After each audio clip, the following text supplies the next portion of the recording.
Just reading, Mother wrote something very beautiful when somebody asked her, Mother, why am I not feeling connected with you all the time, and so often I'm not? So she replied, see, if you're living in your vital, subconscious or mental, which is not transformed, you can't feel me because I'm not there as yet, because they are not transformed. It is only when you're living in the psychic that you'll consciously connect with me. And then somebody told her about a vision about seeing 6 houses, and all were very beautiful, and the 6th house was locked, and the guide said you cannot enter. The 7th house was locked, not the 6th. So the mother says it's a beautiful vision. The 7th house is your psychic being, and it's locked to you, but you must not accept that it's locked. You must keep knocking on it till it opens. You must keep remembering the mother. And it's, you know, even if you can't connect, if you hold on to the will to connect, it's funny how she'll find a way to reach you. You'll get a forward, you'll see a message, something or the other she'll do. And she has said that when you don't feel me, even mechanically take my name. Just by doing that also, you'll give me a sort of inroad into you.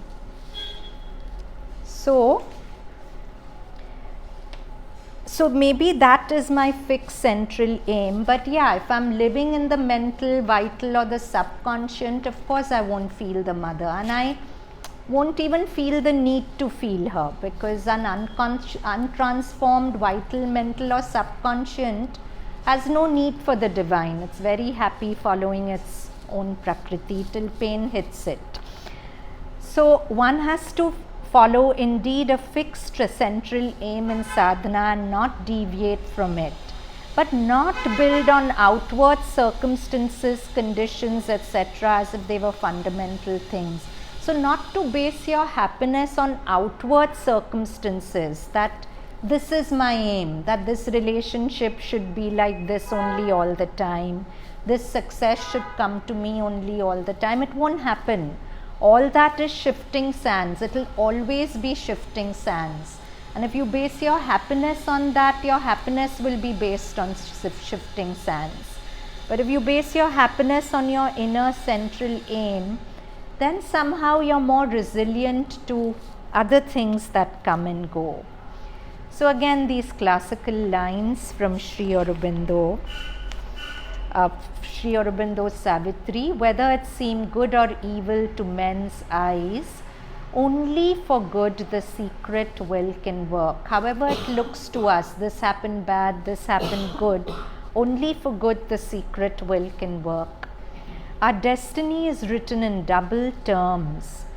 Through nature's contraries we draw nearer God. Beautiful, our destiny is written in double terms. So very often we have contradictions in our nature. There's a part of us which is very generous, a part of us which is very stingy, a part of us which is very given to the mother, and a part of us which is rebelling against her light. But through all these nature's contraries, we draw nearer God. Out of the darkness, we still grow to light.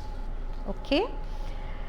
So now these are Sri Aurobindo's words from Letters on Yoga. I have already explained all this to you. It is quite true that left to yourself you can do nothing. That is why you have to be in contact with the force which is there to do for you what you cannot do for yourself, the mother's force.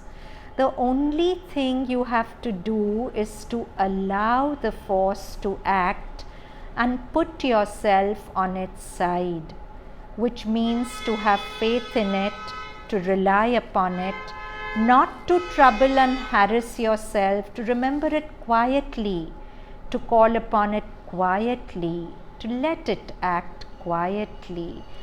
So whenever we are troubled by anything, Sri Aurobindo is saying that instead of using our own means to fight it, to work with it, just be quiet and call the mother's force. Whether it's an inner darkness you're grappling with, whether it's a situation outside, that's not your battle really. Your battle is how to open your doors and let her force come in. Because once she comes in, she just does everything. You have to do nothing. The only thing you have to do is to allow the force to act and put yourself on its side, which means to have faith in it, to rely upon it, not to trouble and harass yourself, to remember it quietly, to call upon it quietly, to let it act quietly. If you do that, all else will be done for you. Not all at once, because there is much to clear away in our consciousness, so it won't be at once. But still, it will be done steadily and more and more. And this is what I was just thinking today. So many people I've known who've been devotees of the Mother, whatever the darkness and sometimes really difficult circumstances within and without, but if you see it over a period of time, 5 years, 10 years, I've seen they always land on their feet. And Mother said so beautifully that if you felt true love for me for even one moment in your life, I've put a golden chain around you and you're my responsibility for lifetimes. Now she may take her own time to work that out. It may not be 1 month, 2 months, it can be years. But I always see that they land on their feet, and sometimes impossible circumstances, impossible mind states. But I see they do a full circle and they land on their feet.